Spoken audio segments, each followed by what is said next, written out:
le 5 avril, on est en direct, il est 19h09 et c'est le lundi de... Entre TF1 et Macron. C'est ma tante au téléphone. Ce qui n'est pas forcément vrai. Oui. Oui. Il y a ma tante qui voudrait récupérer sa veste. Le problème de Chalençon, excuse-moi Jean-Mi, même si c'est ton ami, c'est que s'il dit vrai, c'est catastrophique, s'il dit faux, c'est catastrophique. Dans tous les cas, je trouve que c'est catastrophique. À ses yeux, on a choisi un bouc émissaire qui est Pierre-Jean Chalençon. Écoute. On les victimise. Je verrai avec mes avocats. J'avais beaucoup de respect pour M6 parce que j'ai beaucoup d'amis comme Stéphane Plaza, etc. Mais j'avoue que je suis très triste de la façon dont on m'a traité. C'est une sorte de guet-apens. Cette soirée de jeudi, nous étions quelques personnes. Il y avait 9 personnes qui se sont battues en duel. Et sur l'ensemble de la soirée qui s'est terminée à 22h, on avait dressé des tables. C'était uniquement pour la présentation pour le bicentenaire de la mort de Napoléon. J'ai pas de cuisine depuis 4 mois, donc je vois pas comment j'aurais pu faire des soirées. Je suis quelqu'un de gentil, je suis quelqu'un de généreux. Et quand j'invite les gens à dîner chez moi, c'est moi qui les invite. Je ne leur demande pas de payer. Voilà. Il a quand même dit qu'il y avait des ministres qui allaient manger. Mais enfin, je peux dire n'importe quoi, n'importe qui. Et puis derrière, il ne savait pas, c'était pas une interview officielle. On appelle au téléphone, il dit ça comme ça. Totalement faux et qu'elle au mieux sur Twitter à des gens qui lui disent mais Chalençon, ça va pas, vous avez pété un plomb quoi. Alors attention, il y a une enquête qui est ouverte.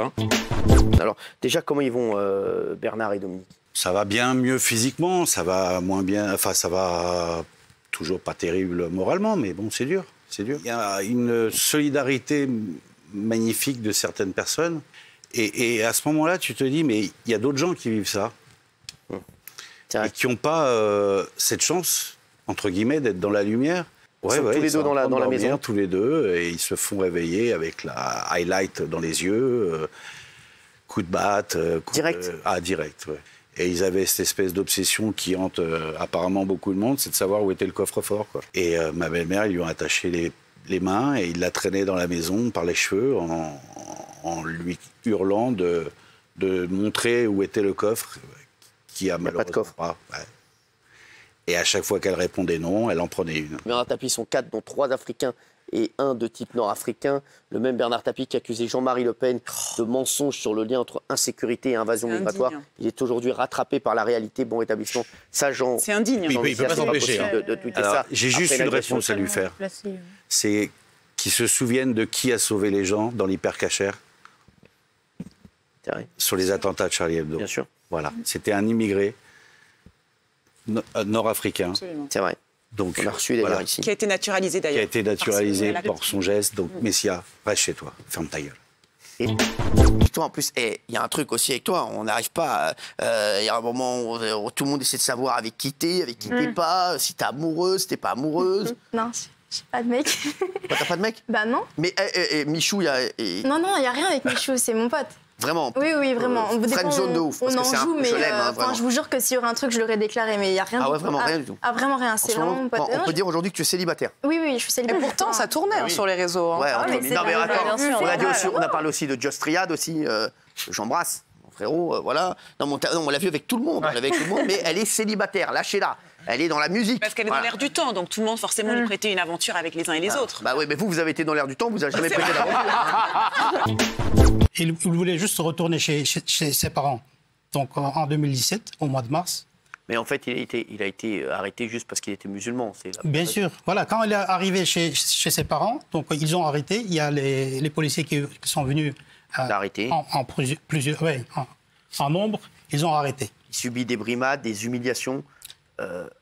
Oui, c'est surtout. Donc, c'est pas tout de suite au camp. Donc, d'abord, il était dans un prison. Et donc, pourquoi il montre les chaînes, tout ça? Donc, il a resté avec les chaînes comme ça, attaché. Il pouvait bouger juste maximum 1 mètre, 3 mois, 10 jours. Donc, il était subi toutes les tortures, on peut dire. Et après, ils l'ont amené autre part. Très peu de gens en parlent. Voilà. Quelques lanceurs d'alerte. Quelques lanceurs d'alerte, mais vraiment, c'est incroyable ce qui se passe là-bas. Mais c'est tout à cause de l'économie, à cause de l'argent. Ouais. Donc, parce qu'il y a... C'est-à-dire, il y a 83 multinationales qui utilisent les travaux forcés des Ouïghours. Il y a des milliers de gens qui travaillent. Ouais. Parce que tous les camps, ils sont situés près des fabriques et près des usines. De vêtements. Donc voilà, des vêtements, de tout. Donc là, on a, même pour le Volkswagen, par exemple. Cette communauté, elle représente plus de 11 millions de personnes en Chine, les Ouïghours. Oui.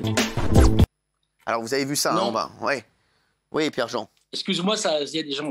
Écoute, non, pas du tout. Cette soirée...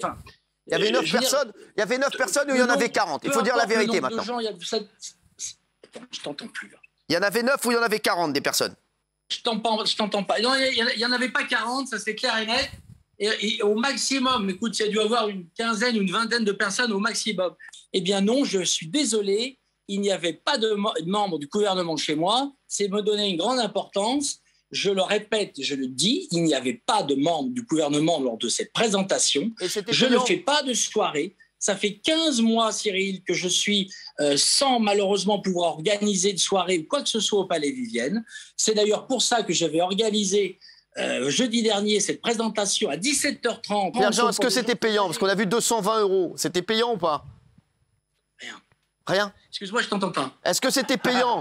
Le fort de laisser ton téléphone et juste d'être toi, la personne que t'es, quoi, en fait. Non, franchement, très honnêtement, hier, on a fait un Facebook Live après avec tous les intervenants et vraiment, le kiff de cette émission, c'est que ça redonne vraiment de l'espoir sur les liens humains. Vous savez, on vit un truc un peu... C'est bien que ce soit en France, tu vois, aussi. C'est ça. En fait, moi, on n'a pas besoin d'aller au bout du monde aussi, de rester en France. Voilà ça. Tu vois, c'était un truc... c'est une émission, c'est une espèce d'ode à la France. En revanche, je pense que le fait d'actualité, il a été mal choisi parce que l'agression de Bernard Tapie, il n'y a rien à dire à part que c'est abject et que c'est terrible de s'attaquer à quelqu'un qui souffre et qui de s'attaquer à quelqu'un. Hein. Non, mais déjà tout court, mais voilà, quelqu'un qui lutte contre la maladie, c'est encore pire, c'est terrible. Donc je trouve que le fait d'actualité n'était pas très bien choisi et j'ai l'impression que ça vous a mis un peu mal à l'aise puisque pendant l'émission, vous avez écrit à Cyril. Est-ce que vous avez regretté déjà au moment où vous l'avez posté? Non, parce que dans mon tweet, tout le monde a oublié que j'ai quand même souhaité un bon rétablissement. Alors on va voir le tweet. tweet. Lorsque l'immigration est au cœur d'un acte héroïque, on parle immédiatement d'un immigré malien. Quand il y a eu, on a parlé de Lassana Bathily dont Stéphane Tapie a parlé hier. Lorsqu'il a commis son acte héroïque, qui par ailleurs a contesté, tout le monde a dit. Tout le monde a dit, c'est un immigré malien, c'est un immigré, c'est un malien d'origine. On a stigmatisé, on a focalisé sur sa couleur de peau. Alors je ne vois pas pourquoi, lorsque l'immigration, soit elle est victimaire, soit elle est héroïque, on peut en parler immédiatement, il n'y a toujours aucune décence et aucune récupération et aucune instrumentalisation, et dès qu'il s'agit d'une immigration tortionnaire, délinquante ou violente, il faut la taire. Le 9 septembre 2015, j'ai fait une tentative de suicide et j'étais hospitalisé à l'hôpital psychiatrique de Montpellier, à la Péronie. Pourquoi tu as fait une tentative de suicide? Qu'est-ce qui se passait? Parce qu'en fait, quand je vivais chez moi... Parce que tu avais 15 ans, hein, ça... Oui, j'avais 15 ans. Lors du divorce de mes deux parents, j'ai choisi de partir vivre avec mon père, ce qui est encore la plus grosse erreur de cette-ci. Et mon père m'interdisait d'appeler ma mère, m'interdisait d'appeler mes sœurs et surtout m'interdisait d'appeler ma grand-mère maternelle. Et demain, tu vas avoir un rendez-vous avec un monsieur qui veut te rencontrer pour te former. Voilà, je viens d'avoir l'info. On t'en prendra un autre, c'est pas très grave. Donc demain, tu vas aller le rencontrer. Ouais. Il a été touché par ton témoignage et voilà. Bon, vous arrivez, vous préparez et tout. Ensuite, il y a eu combien d'invités qui sont arrivés? Alors, au début, ça va au compte-gouttes. D'accord. Il n'y a pas tout le monde qui arrive à 17h30. C'est un petit à petit. Je dirais vraiment vers 20h30, 21h, c'est là où vraiment la salle était pleine, donc je dirais une quarantaine de convives. Il paraît qu'il y avait un animateur télé. Donc... Alors, je ne suis pas un spécialiste des médias. En plus, j'ai une mauvaise mémoire, mais j'ai reconnu directement une personne. C'est un animateur télé? Un animateur qui a bercé mon enfance. Et il y avait d'autres gens de la télé? Une autre personnalité que je connaissais moi, mais que j'avais déjà vue.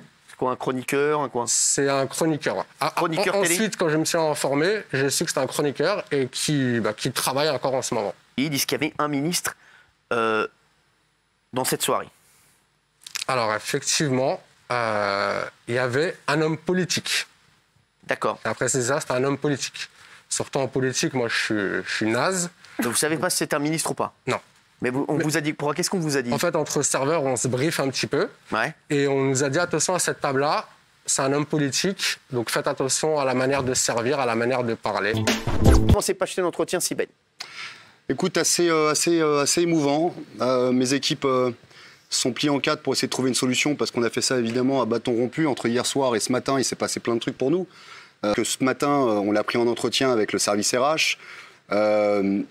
C'est un garçon, évidemment, quand on le voit, on a envie de l'aider, on a envie de lui donner un coup de main. À 19 ans, c'est pas normal d'être à la rue. On le kiffe en plus. Il est super sympa, c'est un garçon qui a de l'ambition, qui a des valeurs. Je tiens à te remercier toi aussi, Cyril, de m'avoir laissé venir sur le plateau. Une dizaine de policiers ont débarqué au Palais Vivienne chez Pierre-Jean Chalençon. Ils sont vraisemblablement venus faire une perquisition et récupérer des documents. Regardez les images. Voilà. Voilà, regardez. Ah, ça prend des proportions incroyables. Ça, Pierre-Jean Chalençon qui a été arrêté vers 18 h. Il est sorti par une porte à l'arrière du bâtiment, embarqué par les forces de l'ordre. Vous êtes arrivé à 22 h. Je suis arrivé à 22 h. Je ne sais pas s'il y a eu une soirée. Moi, j'ai vu grand maximum une dizaine de personnes. Je ne peux pas dire qu'il y avait autant de monde. Mais il y avait des tables dressées avec des restes de dîner. Moi, monsieur Chalençon m'a mis dans une pièce. Il y avait des restes de prailin? Non, il n'y avait pas de reste de repas, de quoi que ce soit. Moi, j'ai simplement fait... Il y avait de la code? Non, là, il n'y avait ni drogue, ni repas, ni quoi que ce soit. Moi, je suis juste venu pour donner mon contact. Je suis une personne sans histoire, voilà.